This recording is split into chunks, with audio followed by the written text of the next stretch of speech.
Phnom Penh, capitale du Cambodge, se prépare à recevoir le général de Gaulle. Le palais royal où résidera le président de la République n'a jamais semblé plus élégant. Tout le long des boulevards, des banderoles célèbrent l'amitié franco-khmer et souhaitent la bienvenue au général de Gaulle.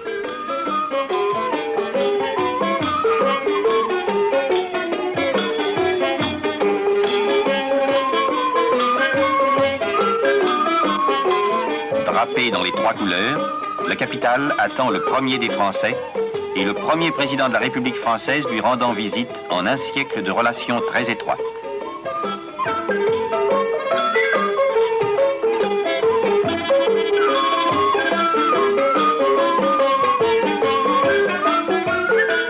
Des milliers de drapeaux des deux pays flottent le long des avenues, sur les monuments publics et même sur les jardins, à la française bien entendu.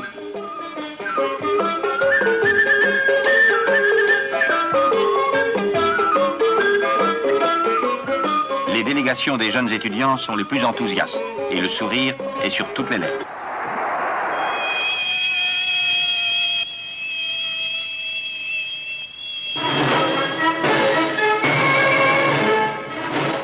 À Pochentong, Sa Majesté la Reine et le chef de l'État en tenue nationale accueillent le général de Gaulle à sa descente d'avion. La foule applaudit et clame sa joie.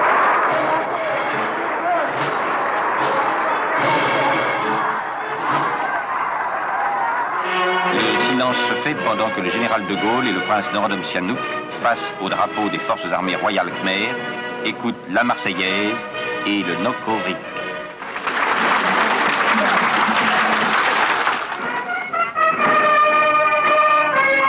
Puis c'est la revue des troupes. Soldats de l'armée de terre, aviateurs, marins.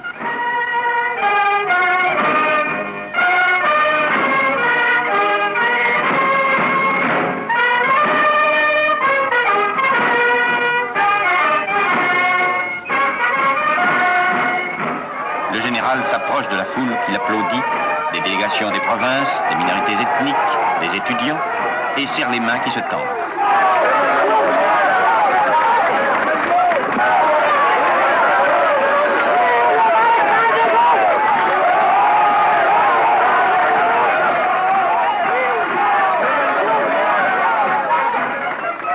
Des grappes de ballons multicolores vont s'élever dans le ciel et iront porter aux dieux la nouvelle de l'arrivée de celui que le prince va qualifier de symbole d'une France chère au cœur de 6 millions de Khmers.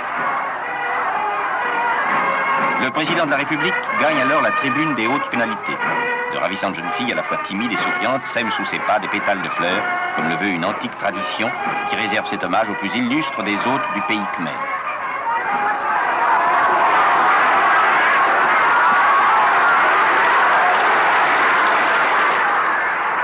Mais la nuit tombe vite sous les tropiques et le cortège quitte l'aéroport pour la ville. Debout dans la voiture de tête, le général répond inlassablement aux acclamations de 400 000 personnes que pressent sur son passage et jusqu'aux abords du palais illuminé en tricolore comme il se doit.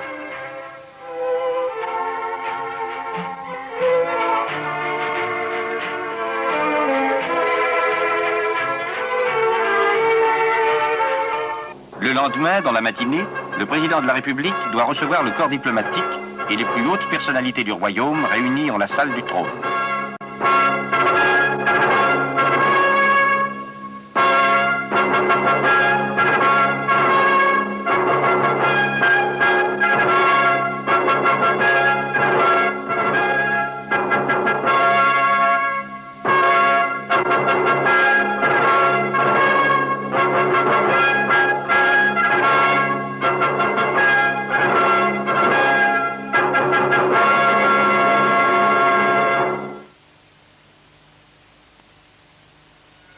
Accompagné par le chef de l'État khmer, le général de Gaulle arrive à pied par les jardins du palais. Mais il n'est pas de déplacement sans les porteurs de parasols et les licteurs en costumes anciens.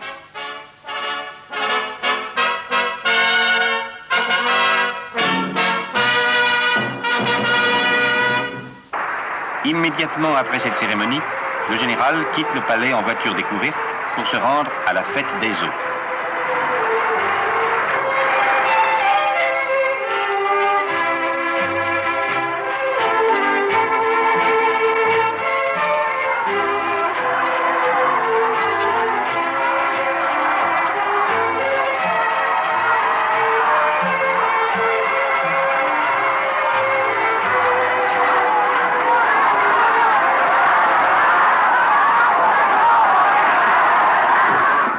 La foule est toujours aussi dense, aussi enthousiaste, et se bouscule pour voir et applaudir l'hôte de la nation.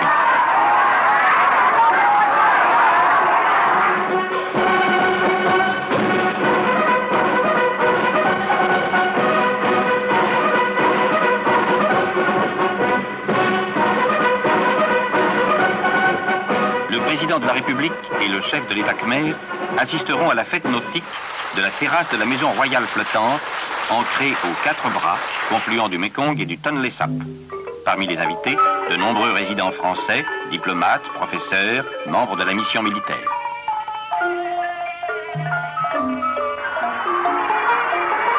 La célèbre fête des eaux se déroule traditionnellement chaque année en novembre.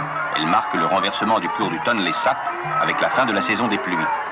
Plus poétiquement, les Khmers affirment qu'il s'agit du retour des Nagas fertilisateurs dans le lit des rivières et des fleuves. En ce dernier jour d'août, elle est un hommage exceptionnel du peuple khmer rendu à l'illustre visiteur. Plus de 100 pirogues, montées chacune par une quarantaine d'hommes robustes, sont rassemblées. Elles sont arrivées au lever du jour, venant des villages riverains. On remarquera que les piroguiers se sont confectionnés des casaques bleues, blanches ou rouges, avec le souci de pavoiser eux aussi aux couleurs françaises.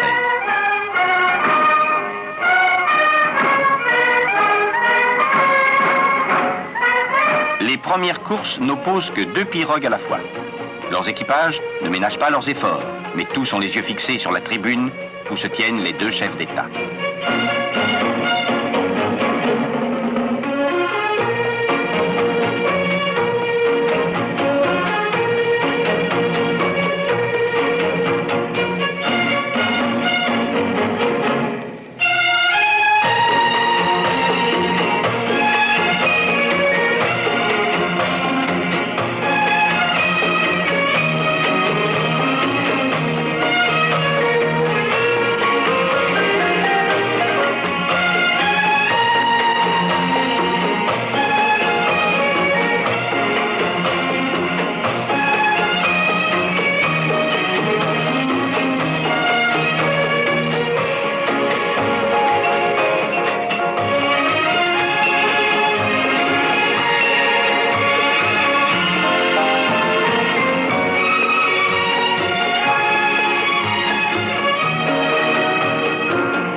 Les 100 pirogues défilent devant la maison flottante royale et recueillent les félicitations et les applaudissements des éminents spectateurs.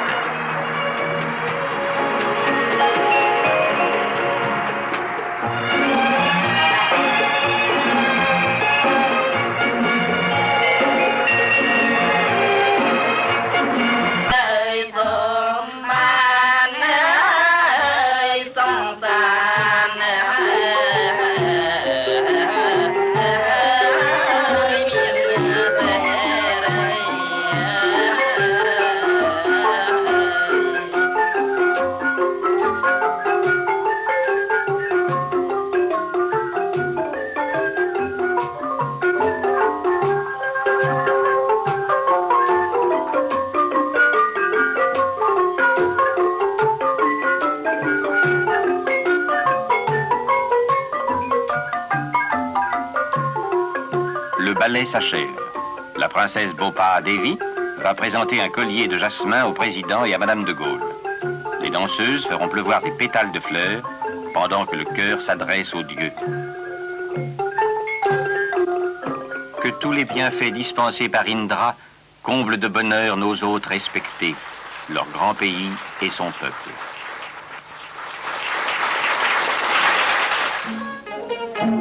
De la chorégraphie classique, nous passons maintenant au folklore des montagnards des provinces du Nord-Est. Un village célèbre une des grandes fêtes annuelles et les rites prévoient le sacrifice d'un buffle. Au rythme des gongs de bronze, les hommes armés de la lance miment la mise à mort de l'animal offert aux puissances surnaturelles.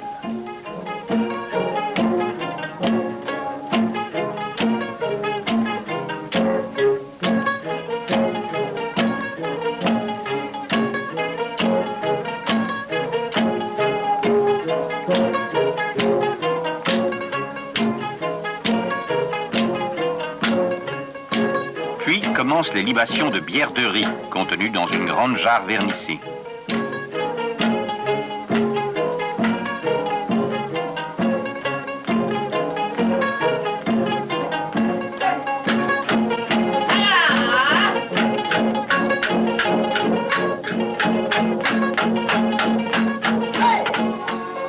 Et voici les chœurs des élèves de l'Université royale des Beaux-Arts. Écoutons-les interpréter « Le soir où je t'ai rencontré », une composition du prince Norodom Sihanouk.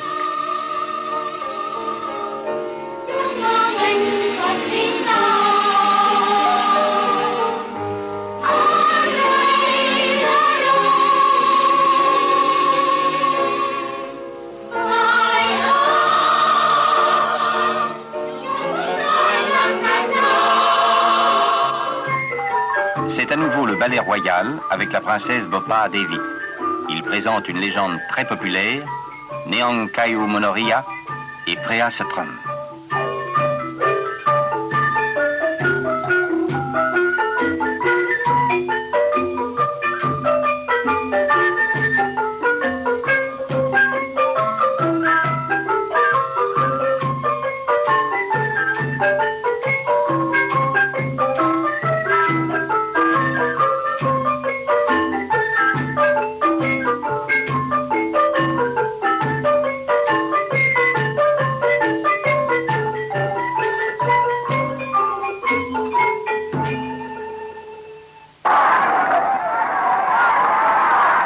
Le général de Gaulle et le prince Norodom Sihanouk ont quitté le palais royal pour se rendre au meeting de masse organisé au complexe sportif national. Le cortège traverse un des nouveaux quartiers modernes de la capitale khmère. Est-il possible d'imaginer qu'il y a une dizaine d'années, des marécages s'étendaient en ce lieu?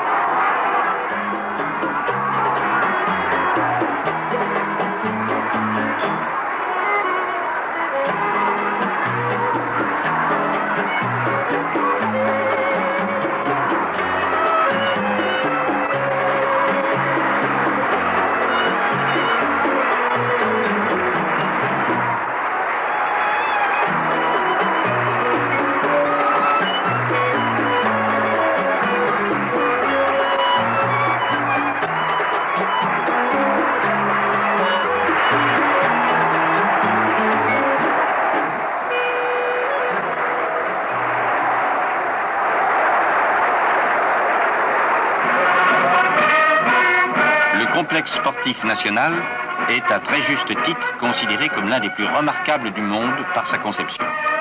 Il sera aujourd'hui le cadre d'une manifestation grandiose en laquelle la presse verra l'apothéose de la visite du général de Gaulle. 120 000 Khmers font une ovation extraordinaire au président dès qu'il paraît dans la tribune officielle aux côtés du prince. Un millier de moines bouddhistes récitent les stances du Kyan Yanton et 20 000 enfants tenant des panneaux de couleurs composent des drapeaux français et khmers pendant que les chœurs chantent les hymnes nationaux.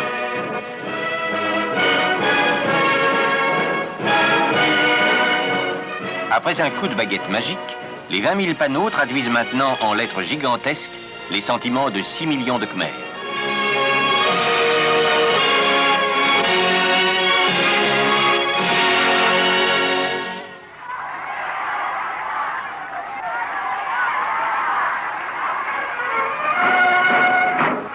Des ballons portant des banderoles s'élèvent dans le ciel bleu et des nuées de pigeons tournoient au-dessus des tribunes. Au nom de la jeunesse cambodgienne, une jeune princesse va souhaiter la bienvenue, et en alexandrin, au général de Gaulle. France, nous t'acclamons en accueillant ton chef. Ce message sera aussi une manifestation de gratitude. La France nous soutient, son chef nous encourage à garder inviolée notre neutralité. Nous nous sentons plus forts de son autorité et à son amitié nous voulons rendre hommage. Ce sont maintenant les allégories que dessinent les panneaux célébrant l'étroitesse et la pérennité de l'amitié franco-khmère.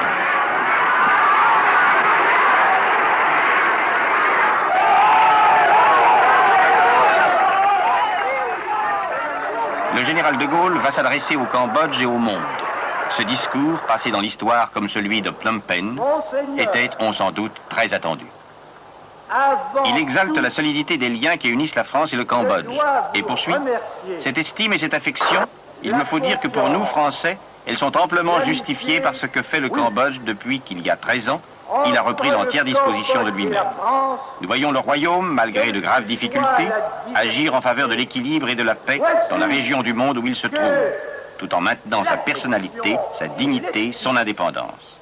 Nous assistons sous l'impulsion très dynamique de votre Altesse royale à un développement intérieur dont les centaines d'écoles, d'hôpitaux, de dispensaires, des milliers de petites et de moyennes entreprises, des milliers de kilomètres de routes et de pistes, des dizaines de milliers d'hectares de plantations, le tout réalisé par des ingénieurs, des experts, des travailleurs cambodgiens, attestent d'année en année la vigueur et l'étendue.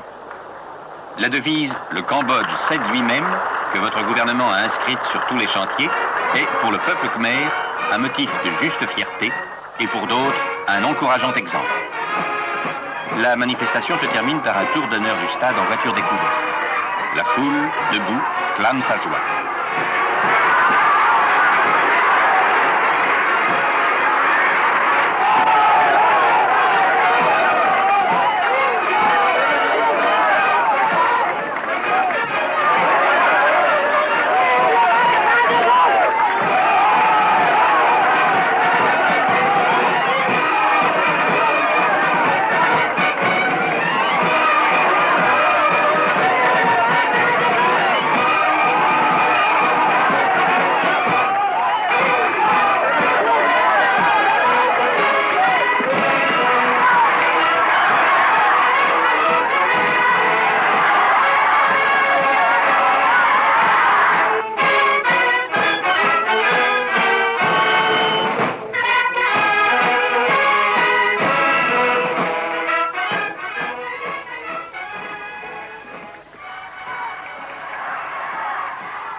Le général de Gaulle et le prince Norodom Sihanouk arrivent à l'aéroport d'Angkor par l'avion du chef de l'État.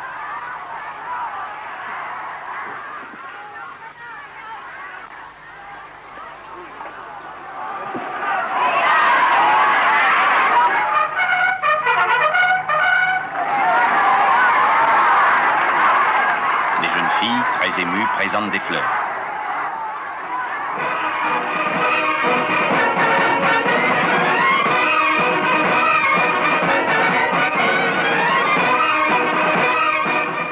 En la circonstance palais présidentiel, le général de Gaulle offre un déjeuner en l'honneur du chef de l'État khmer.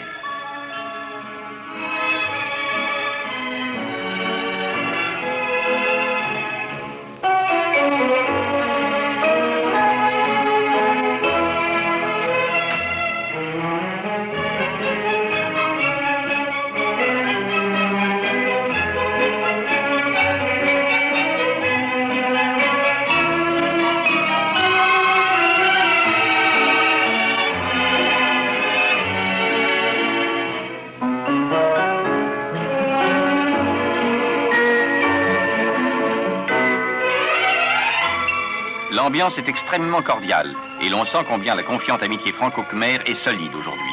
Cette amitié se reflètera d'ailleurs dans la déclaration commune que vont signer dans la salle Kyankaya le général de Gaulle et le prince Norodom Sihanouk. Les relations bilatérales franco-khmer ont évolué au cours des dernières années d'une manière extrêmement satisfaisante.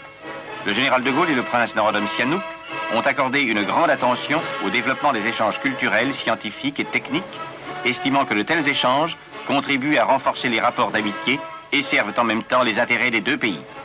Cette déclaration constate en outre que les deux pays ont des points de vue similaires sur la gravité de la situation créée par la guerre cruelle imposée au Vietnam, et plus généralement par les ingérences extérieures dans les pays du sud-est asiatique.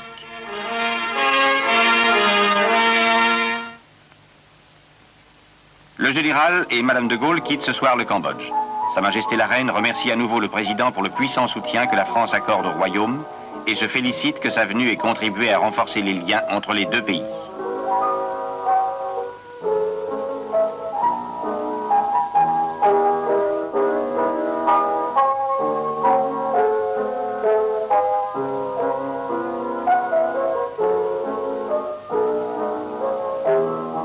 Phnom Penh brille de tous ses feux. Le Cambodge vient de vivre 3 journées historiques qui resteront dans la mémoire de tous les Khmers.